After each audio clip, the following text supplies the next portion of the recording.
Sunteți pregătiți să comandați? Bineînțeles, sunt foagăra. Bună alegere. Dumneavoastră? Sunt nehotărâtă. Revin în 2-3.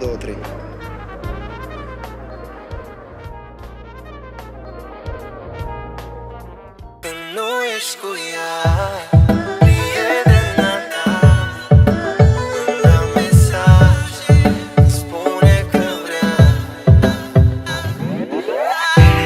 Când am văzut-o pentru prima dată, am înțeles că nu e viața fără pată. Și zâmbetul ei plin de fericire, ea îl mima atunci când era cu tine. Ea 20 și un pic de ani, tu 58 și plin de bani. La început parcă totul era bine, când o plimbai de colo-n-colo între străini. Dar până când să-și vândă tinerețea pentru amintiri cumpărate din Veneția. Acum am înțeles, e o greșeală să-ți găsești fericirea într-o țoală. Sigur tu n-ai cum să știi că banii nu cumpără inimi și când nu ești cu ea, prietena ta îmi dă mesaje, spune că vrea să fugă de tine în lume cu mine, că-și vrea să-mi dea tot ce tu nu poți avea.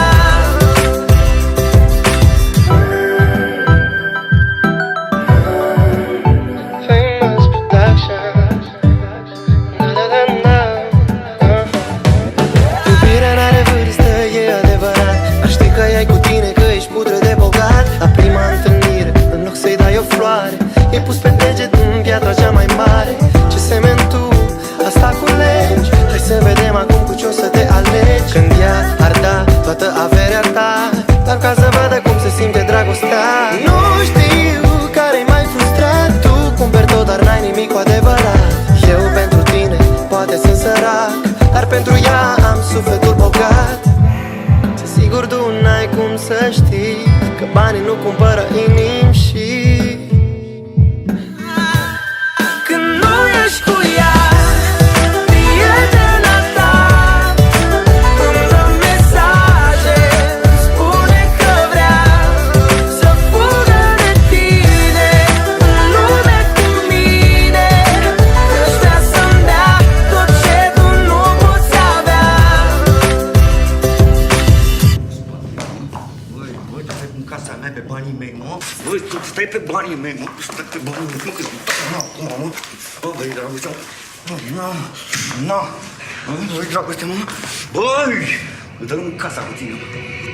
Spune-mi tu că nu o vezi în vise, că n-ai primit cu brațele deschise. Dacă ai ști cum e iubirea, că doar ea poate schimba lumea.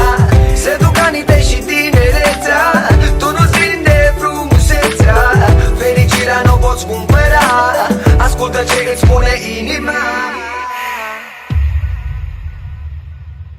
Când nu ești cu ea, prietena ta